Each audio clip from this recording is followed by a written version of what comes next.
Hello everyone, as you have your exam tomorrow, so there are some tips and tricks through which you can score very good marks in your exam. तो जैसा आप जानते हो that your exam is of 80 marks.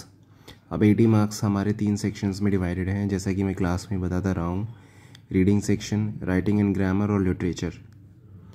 तो अगर किसी को basic knowledge भी है इंग्लिश लैंग्वेज की, चाहे वो लिटरेचर ना पढ़ के आया हो, फिर भी उसके पास 40 मार्क्स हैं और उन 40 मार्क्स में से बहुत ईजीली आप पास हो सकते हो.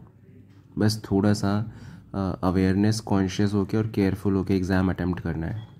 आपको 3 आवर्स मिलते हैं और उससे पहले आपको 15 मिनट्स क्वेश्चन पेपर रीडिंग के लिए मिलते हैं. तो उस दौरान आप पहला पैसेज जल्द से जल्द रीड करिए. अब रीडिंग की भी ट्रिक्स, जैसे कि मैंने आपको बता रखा है कि आपको लाइन बाय लाइन रीड नहीं करना है. सबसे पहले just go through the questions. एक बार रफली क्वेश्चन से गो थ्रू कर लीजिए, जिससे वो हमारी मेमोरी में पहले से ही आ जाएगा. उसके बाद पैसेज को ऊपर ऊपर से पढ़ना शुरू करिए, जिसे स्कैनिंग कहते हैं, और स्किम कीजिए. ट्राई टू फाइंड आउट कि कौन से क्वेश्चन का आंसर कहाँ लाई कर रहा है. उस पोर्शन को अंडरलाइन कर लीजिए. अगर एक अटैम्प्ट में नहीं आ रहा है तो दोबारा से रीड कीजिए, फिर से क्वेश्चन को रीड कीजिए और टैली कीजिए कि क्या इसी का आंसर है. यानी आपको बेसिक नॉर्मल रीडिंग करनी है. कुछ वोकैबलरी आपको चैलेंज फेस करना पड़ सकता है, जिस वर्ड की आपको मीनिंग ना पता, पर आप अगर गेस करेंगे और उस कॉन्टेक्स्ट में उस वर्ड की मीनिंग फाइंड आउट करने की कोशिश करेंगे तो आपके लिए वो भी ईजी हो जाएगा. तो रीडिंग के जो मार्क्स है, 20 मार्क्स के 2 पैसेज हैं, वो किसी भी हालत में आपको उसके गलत आंसर नहीं करने हैं. Read the passage very carefully.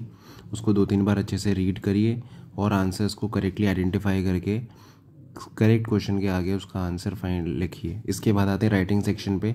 तो आपके पास एनालिटिकल पैराग्राफ और लेटर राइटिंग है. एनालिटिकल पैराग्राफ में बार ग्राफ, पाई चार्ट को कैसे एनालाइज करके उसी इन्फॉर्मेशन को, क्वेश्चन में ही सब कुछ दिया होगा, आपको सिर्फ सेंटेंसेस की फॉर्म में उसको लिखना है. और लेटर में जो फॉर्मेट है, sender's address, date, receiver's address, respected sir और मैम, सॉरी उससे पहले सब्जेक्ट और फिर रिस्पेक्टेड सर और मैम, 3 पैराग्राफ में आप वो टॉपिक को डिस्कस कीजिए और लास्ट में योर्स ट्रूली करके उसको कंप्लीट कर लीजिए. तो यही सब चीज़ें हैं. आपका राइटिंग सेक्शन कंप्लीट हो जाएगा. ग्रामर में भी मोस्टली एमसीक्यू टाइप आएगा, डायरेक्ट इनडायरेक्ट स्पीच का क्वेश्चन डेफिनेटली आएगा. तो इन टॉपिक्स को अगर आप अच्छे से कर लो तो आई कैन गारंटी कि आप आराम से 30 से अबव स्कोर कर सकते हैं और आपके पास होने की कोई डेंजर जोन नहीं रहेगा.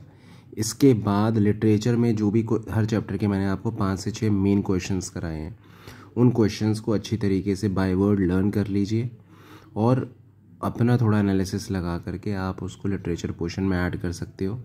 रेफरेंस टू कॉन्टेक्स्ट, अगेन उसमें 2-4 एमसीक्यू होंगे चैप्टर के बीच में से. कैरेक्टर्स को स्टडी कर लीजिए. टाइटल का suitable, why the lesson name is the suitable title for this chapter, वो देख लीजिए. मेन कैरेक्टर्स, उनकी कैरेक्टरिस्टिक्स देख लीजिए. मेन थीम देख लीजिए. इस तरह के क्वेश्चन आंसर्स को लर्न कर लीजिए बार बार. तो ये ट्रिक्स हैं. आपको वहाँ पे स्मार्टली एग्ज़ाम देना है. मुझे ये याद नहीं है, वो याद नहीं है, उससे कोई फ़र्क नहीं पड़ेगा. 40 मार्क्स का तो आपका एट द मोमेंट आपकी प्री नॉलेज कैसी है उस पर डिसाइडेड है. तो जिस भी क्वेश्चन में आपको डिफ़िकल्टी हो रही है उसके 3-4 क्वेश्चंस को प्रैक्टिस कर लीजिए and you will gain the confidence. All the best to all of you.